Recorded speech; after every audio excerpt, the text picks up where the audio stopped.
پیش ہوں گے دوبارہ الیکشن کمیشن کا کیس ویسے بنتا ہے. دیکھیے کیسز اتنے ہیں کہ اب دیکھتے ہیں کہ جس طرح سے سرکار نے کیسز بنا دی ہیں پورے پاکستان میں، کبھی کوئٹہ درج ہوتا ہے، کبھی سائفر والا معاملہ اٹھا دیا جاتا ہے، کبھی جو ہے وہ اس کے اوپر بغاوت کے مقدمے درج کر دیے جاتے ہیں. تو کیسز سے اگر اس دن اس طرح کی پیشی نہ ہوئی تو ضرور پیش ہوں گے. خان صاحب تو کسی جگہ پہ نہ بھاگ رہے ہیں. آپ دیکھ لیں کہ ڈسٹرکٹ کورٹ کے اندر کل جس طرح کی صورتحال تھی، وہاں پہ جیسے پلانٹ کر کے لوگ لائے گئے تھے اور جو نعرہ بازی کی اور عدالت کے اوپر جیسے حملہ کیا گیا، پھر بعد میں ایک لیکوڈ تھا یا کیا تھا، ایک بوتل جو ہے وہ پھینکی گئی. نولی کا بندہ کھڑا ہے، وہ نولی کی ٹوپی پہن کے. جی آج بھی اسی طرح سے ریلیف ملا ہے.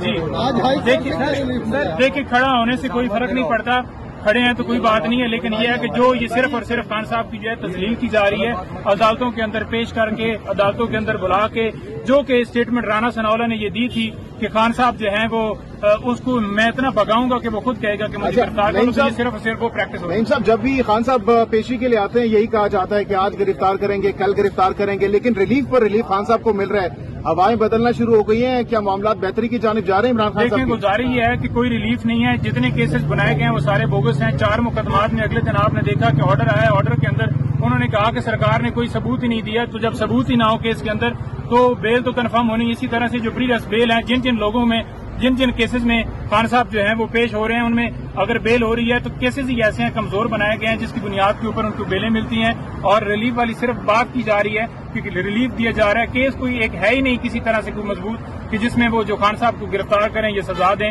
تو یہ ساری جو ٹیکٹس کی جا رہی ہے وہ ویسے ہائی کورٹ سے توہین عدالت ہم نے سنا تھا، توہین الیکشن کمیشن یہ کیس بنتا ہے ویسے؟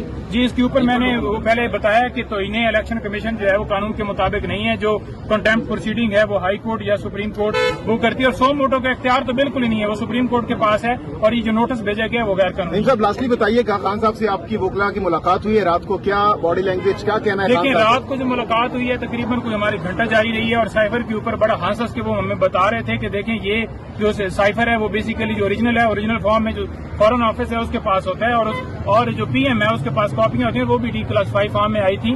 تو میرے پاس تو نہ کسی وہ جو ڈاکومنٹ تھا وہ اس کا کسٹوڈین میں تو نہیں تھا.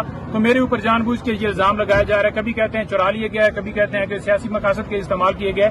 دیکھنا یہ ہے کہ کیا وہ ڈاکومنٹ جو خان صاحب نے جس کا ذکر کیا ہے ڈی کلاسیفائڈ فارم میں آ کے، کہ کیا وہ سیاسی استعمال ہوا ہے یا نہیں ہوا ہے. تو آپ اس کا رزلٹ دیکھ لیں کہ ایک چلتی پھرتی حکومت کو جس طرح سے گرایا گیا اس سے ثابت ہو گیا کہ وہ واقعی باہر سے دھمکی ملی تھی. اور یہ ساری بہت شکریہ، تھینک یو.